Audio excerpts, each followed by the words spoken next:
Bonjour, bonsoir à vous tous qui nous suivez de partout dans le monde et bienvenue à tous nos amis de www.congomikili.com. C'est Ma Vie, Ma Santé et aujourd'hui nous allons parler de la santé de votre mariage. De nos jours, le mariage est devenu une source de beaucoup de stress. Et qui dit beaucoup de stress dit maladie cardiaque, diabète, obésité, suicide et tant d'autres problèmes. Une étude récente a prouvé que les hommes divorcés ou séparés entre l'âge de 20 et 64 ans souffrent 6 fois plus de dépression et les femmes souffrent 3 fois plus de dépression. Actuellement, le divorce touche pratiquement tous les pays industrialisés et nous voyons directement les immigrants. Quand on parle du divorce, nous voyons aussi les séparations de corps ainsi que l'abandon du domicile conjugal. Nous avons parlé avec Olivier Bolia, notre reporter qui a fait une enquête sur le divorce au sein de la communauté immigrante de Toronto.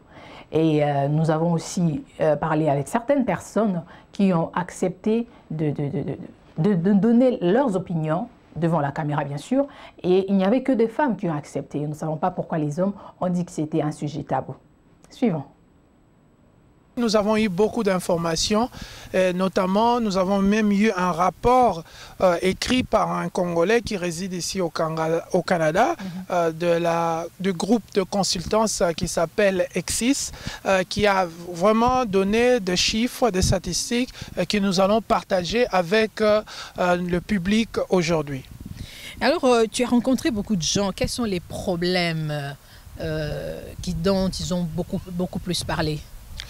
Le problème, d'abord, le thème, c'est le divorce. Donc, on a essayé de vraiment chercher, de fouiller, de trouver pourquoi il y a un taux de divorce dans la communauté immigrante congolaise qui apparente le taux de divorce des Canadiens en général.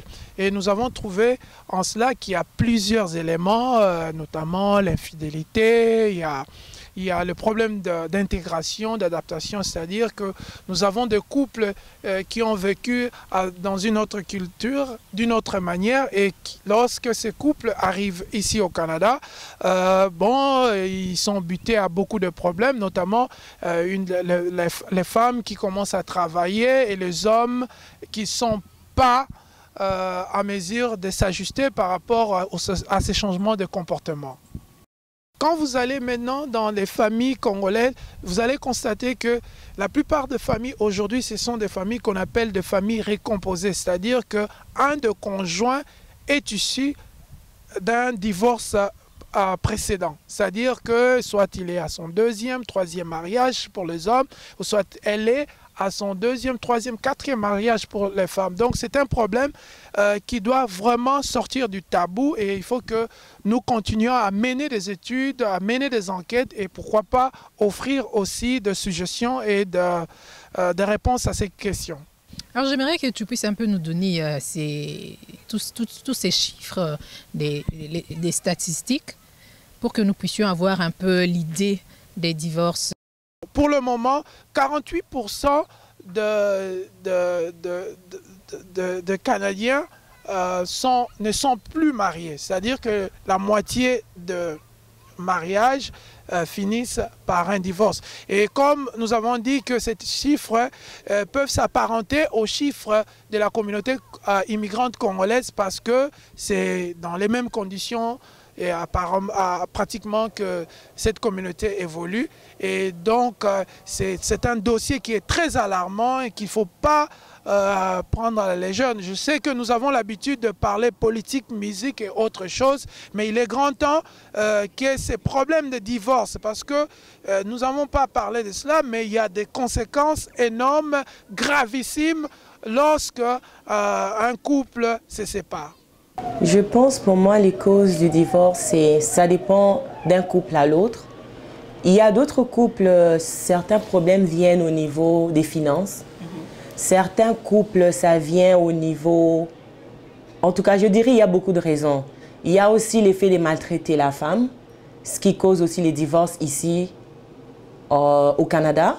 Mais souvent, la cause, c'est l'homme qui ne travaille pas, côté finance, ou peut-être l'homme qui travaille mais qui court après l'argent, comme on dit, l'allocation familiale pour les enfants. Il y a ça aussi, donc ça inclut les finances. Il y a aussi l'infidélité chez les hommes. C'est ce qui cause aussi les divorces chez plusieurs femmes. Je pense que c'est ça. Et aussi l'agressivité, tout ça, c'est ce que je pense aujourd'hui qui cause les divorces dans les couples. Normalement, les deux devraient avoir un même niveau, même classe. Mais des fois, quand l'homme est plus bas, ou c'est souvent c'est ça, quand l'homme il est plus bas, vous vous rencontrez, il y a comme des complexes. L'homme a des complexes par rapport à la femme, mais il essaie de cacher ça sous d'autres formes comme être agressif, battre la femme quand il n'arrive pas à se comprendre ou à dire quelque chose qu'elle ne comprend pas ou qu'elle désapprouve. À mon avis, je pense que beaucoup de gens divorcent aujourd'hui parce qu'ils ne savent pas compromettre. Ils ne comprennent pas c'est quoi vivre avec une autre personne et partager tout. Il faut deux fois comprendre les perspectives de l'autre. Qu'est-ce que cette personne essaie de me dire? Qu'est-ce que j'entends? Est-ce que j'entends ce que je vais entendre? Ou bien j'entends? Le divorce ici au Canada représente un grand problème pour nous les immigrants. À mon point de vue, je pense que quand on se marie, on arrive dans un pays qui est très cosmopolite, où on rencontre toutes sortes de nations. Et puis, bon, on s'aime, on se rencontre et on veut se marier pour plusieurs raisons. Et sans pour autant qu'on puisse savoir c'est quoi nos backgrounds familiales. Donc, ça pose un problème. Je trouve que ça pose un problème parce que on ne sait pas qui est la famille de qui on ne se connaît pas vraiment. On peut être des condisciples de classe, on peut être des amis de longue date, mais nos parents ne se connaissent pas vraiment, nos cultures ne se joignent pas vraiment. C'est mieux de connaître de se marier plutôt avec nos semblables. C'est un peu plus sûr parce qu'on se connaît, on a les mêmes cultures, on sait qu'est-ce qu'on ne doit pas faire. Moi, je dirais plutôt aux hommes, selon vos cultures, chérissez vos femmes et puis soyez fidèles aussi parce que c'est vous qui semez souvent le désordre dans la famille parce que vous avez des yeux partout.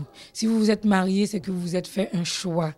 C'est ça qui s'emmène le trouble. Dans ce cas-là, je parle de l'agressivité aussi parce que ça mène ça aussi dans le couple. Parce que l'homme se sent inférieur, la femme a peut-être beaucoup étudié, elle a fini ses études et lui qui n'a pas fait.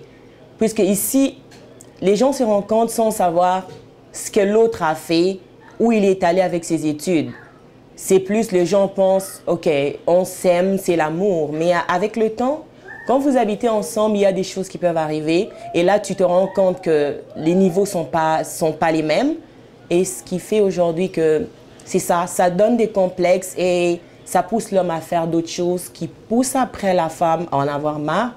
Et c'est ça, il y a l'incompatibilité et ça amène aussi au divorce. Vous comprenez pourquoi ce sujet est vraiment intéressant et très vaste parce qu'il y a beaucoup de gens qui souffrent des conséquences de divorce. Il y a beaucoup qui souffrent de la dépression, qui ont eu des crises cardiaques justement à cause de ça. Donc nous voulons un peu épingler les problèmes et ensuite donner un peu de solution à tout ce problème. Donc à vous qui nous suivez, si vous avez des opinions, si vous avez un témoignage à nous faire part, écrivez-nous maviemassanté@live.ca. Alors Olivier, je crois que nous allons nous séparer là. Oui. Et un dernier mot? Un dernier mot, merci une fois de plus. Le problème est grand, le problème est plus grand que carnet de santé. Ces problèmes doivent être adressés et c'est pourquoi nous profitons pour lancer un appel solennel à toute la communauté intellectuelle congolaise, de s'y atteler pour commencer à répertorier le problème. Il y a un adage qui dit un problème qui est répertorié n'est plus un problème, parce que lorsqu'on répertorie un problème, on pense déjà aux solutions. Donc nous faisons un appel à tout le monde pour sauver nos familles, pour sauver ceux-là encore qui sont en train de traverser une période difficile, de commencer déjà à en parler, sortons de tabou, sortons de cache-cache et commençons réellement à adresser nos problèmes, et nous allons certainement trouver des solutions rapides et viables. Merci beaucoup, Olivier. Merci à vous. D'après vous, quelles sont les causes des divorces dans des pays occidentaux? Qu'est-ce qui peut être à la base de tous ces divorces? Pourquoi les gens n'arrivent plus à résoudre leurs problèmes? Pourquoi les gens ne s'entendent plus? Pourquoi les mariés ne se comprennent plus? Écrivez-nous, envoyez-nous vos opinions, c'est très important. Et on se retrouve très bientôt pour la suite, la deuxième partie de ce thème, le divorce. À bientôt. Bye bye. Un grand merci à Vitia Boaba de la firme Exis Inc. d'avoir participé à la réussite de cette émission.